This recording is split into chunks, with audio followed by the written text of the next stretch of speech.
5, 16, 19, 21, 33, and 10. Check results. You remember? For today, Dr. Wayne, this one's going to be a short one. And it's actually funny. It's not really funny, actually, but it's crazy that it's going to be a short one because I've already done this exact podcast already and the audio was shit. So if the audio is shit again and you don't see this, then... This mic is cheap and crap, so it's not like I should expect more. It's just that the mic I had before was also cheap, but it worked, like it was half decent until it broke. And then this time I went for a slightly different one because I wanted one I could plug earphones into, and I wanted one that had a was compatible on different devices or whatever. And it's just dog shit. It's crap. And I think it was actually slightly more than I paid for the first one, so it's just bad luck, I guess. Or maybe I just got a dud. Maybe this one's actually faulty. I don't know. But it's just sometimes it works, sometimes it's plugged in, but it thinks it's not. Sometimes it's echoey, sometimes it's not. Sometimes it's background buzz, sometimes it's not. And sometimes like it's fine enough where I can post it anyway. And sometimes it's so bad where it's cutting in and out, and it sounds like I'm like going in and out of water and shit and whatever. So I've got to do this all over again, and I don't really want to talk as in depth as I did the first time about everything, because I've said it already, basically. But you know, but Bobbi Althoff. Actually, no, I'm going to talk about that second. First thing I'm going to talk about is how my doormat, for no reason, right? I just got to get this on my chest again for a second time. I get back here, I step onto the ground, and I'm like, did I? Because you know when there's certain things that like you subconsciously notice, but you don't ever really notice it, so like you're not sure if it's missing. So like you could walk into your house and like your mum could have like changed like a lampshade or the blinds or something, and you immediately notice, you're like, oh, what have you done? It looks, something's wrong here. Did you change the blinds or the and then like, no, and you're like, I guess maybe it was always that colour. I mean, I never really look at it, so I don't really know, but my brain said it was kind of like that. I got back and it was just like, did I ever have a doormat? Because I think the doormat was already here when I got this, so like I never bought a doormat. That's why I wouldn't know. But I was like, I swear I had a doormat, and my foot memory is like, this feels different than when you usually step here. So that's what I got, a doorbell camera. So I checked the doorbell camera, and it really is this simple. A guy, unprovoked, throws my doormat in the canal for no reason. No, I don't have enemies. No one. No, even if I did, I don't know where I live. No, and even if I did, why would throwing my doormat into the water be like the correct retaliation? That doesn't really even feel like that's either too small or too, that's just too small of a thing to do. If you hate someone enough where you're going to go do something to them out of spite, it'd be bigger than chucking a dirty doormat into the water. It's not something I hold to like any I don't like the doormat. It was just there when I bought this, right? I'd probably get a new one at some point, but it's just like, why, it's like the in-betweeners thing. What'd you do that for? Funny. And he was like, I feel like I couldn't really tell on the doorbell camera because it's not actually at the door, it's like up there, but you can see like through the windows a bit, so I can only really see like shadows and silhouettes. And I can see the door has like a strip of glass in the middle, but it's like frosted glass, so you can't really see through it. So I can see like the shadow of silhouette of people, right? And there's like 3 girls, I think, who are standing like on the pavement part. And then he steps aboard. And then now all I can see is his shadow moving behind the door. And he knocks on the door like a couple times, I guess, see if someone's home, before he chucks their doormat in the wall for no reason. He's like going through the cupboard outside, so maybe he's looking if there's anything valuable. There's not, it's fucking dirt and paint cans or whatever. And he's like rummaging around, like he's there for like maybe 25 seconds. And then, and I can't see if he chucks the doormat, but there's a point in the video on the doorbell camera where like the 3 girls in the bank, it's like he throws something at them, and they're like, ah! And then he kind of just gets up and they just walk away. And he's not doing this with any urgency, and he's not being sneaky. It's as simple as he just sort of steps on as if he lives like, and then just sort of steps off with no rush or purpose, right? And I then go outside and go, okay, well the doormat's not here, and people did get onto the boat as I can see. So um, let me like just stand outside and look into the water to see if I can see. And lo and behold, I can see like the rectangle shape that I presume is my doormat. And I just think, why have you done that though? I just don't know why you have. Like, it's just so weird. Like, and I get it. Like, I could kind of tell by the video. Like, it was like some black kid. He looked. I couldn't see any facial features, so he could very easily have been younger than me though. And the girls on like the pavement on the path, well, they were girls. There was three of them, so maybe he was just like showing off, like, oh, let me step on it, oh, throw it in the water. Okay, let's walk away now, like type thing, because it's just a thing people do, I guess, when you're like young and you're just doing whatever for no reason. But it's just odd, you know. It's just weird and odd. You know, and I haven't really got blinds in here yet. That's something I really need to buy, actually, blinds, because you know, it's when I see stuff like that, because I'm not someone who feels weird about security. Like, I was sort of made to get the doorbell camera. It's not really something I really wanted or cared about. And I also got like extra locks put on the door, which again wasn't something I was really championing for, but I got anyway. Um, but then there's moments now when you have the doorbell camera where you just see random people walk up and like peer through the window, and they're like looking, they're acting weird, and it's like, it's not that I feel weird about people breaking in. It's more like I just don't want to be chilling and then there's just someone like staring you down, because that's something that happens all the time, just looking through your windows. It's just a weird thing people do.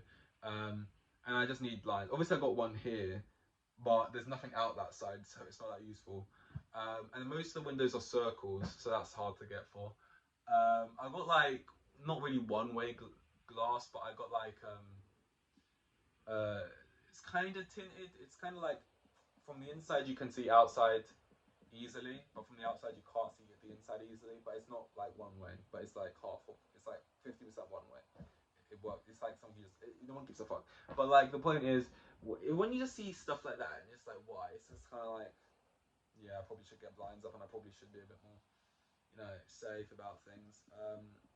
Not that, you know, but you get the point. It's just weird.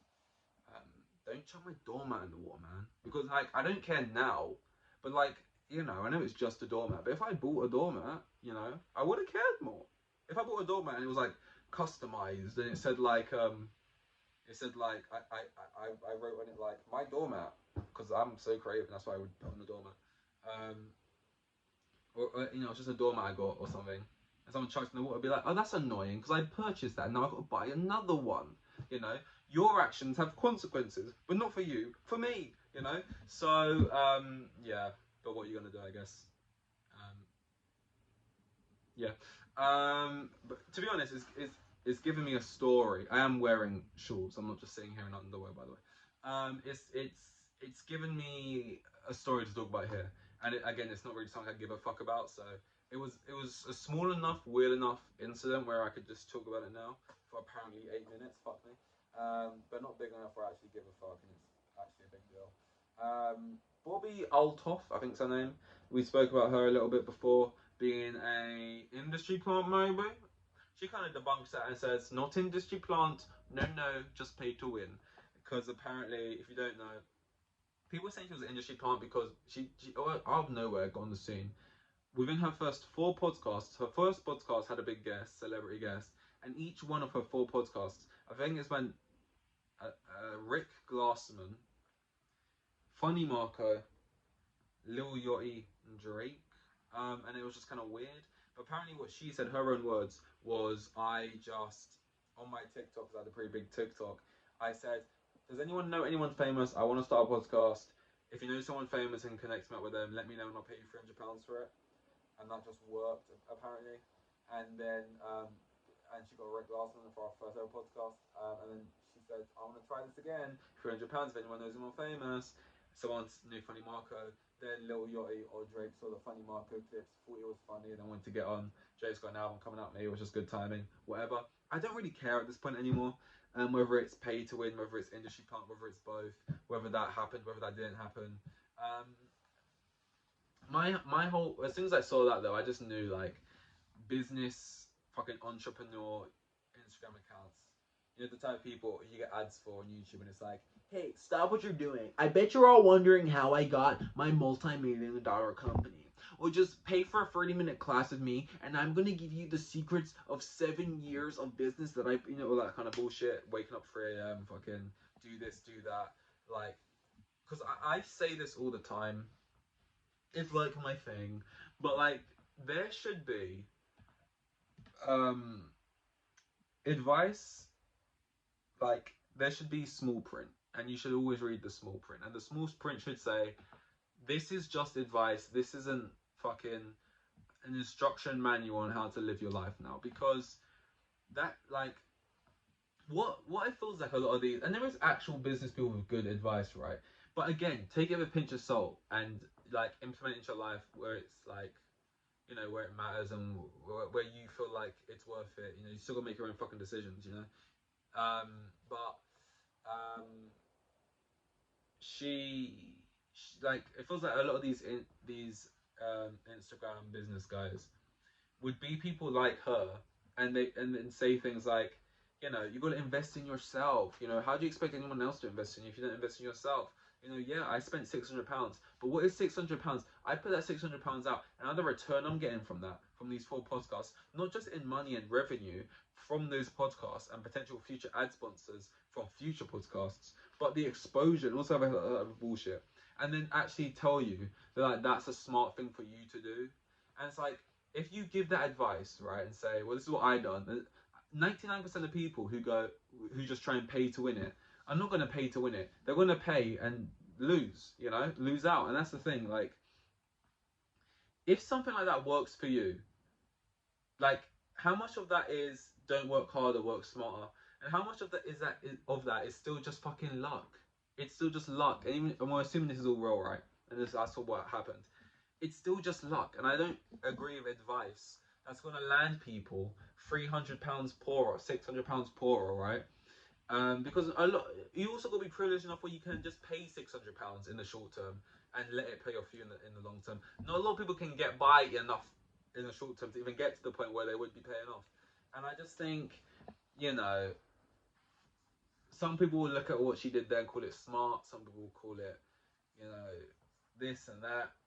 I think regardless of if you paid like your followers to hook you up with someone, I don't know how that transaction would even go in the first place, because like there's just so many holes in that story even being real that I spoke about in the other time, but I actually can't be asked to do it again now because I've got a headache just thinking about hearing my own voice right now.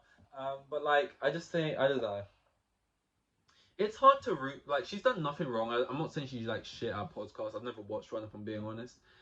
But I can't sit here and lie and act like I'm not, I just find it like, it's when someone gets big very quickly, it's hard to root for them. Like, naturally as a human, I think you want to root for people who had like not a hard journey, not like this hard life and all this hardship, but just like the average journey, the average climb, So when like you see people, whether you're an industry partner or you just paid to get in a position, basically, it like whether you're good at what you do or not, it's like nepotism stuff. It's like if you're good at what you do or not, it's just kind of one of these things where it's like, and like even people I like and admire, right, who I think are really good actors. A part of it is still like, but I don't know, man. It's just something I think about. Like Roger Federer, I saw something they was talking about on Twitter, like one of the coldest Roger Federer moments were, short story, he won a hard match. He gets in the changing room. He asks his trainer for chocolate because he hadn't had chocolate since 2010. He breaks off just one square, just one tiny square, he emphasizes, puts it on his tongue, lets it melt, and that's all he would allow himself. And then he says, this is what it takes to be number one.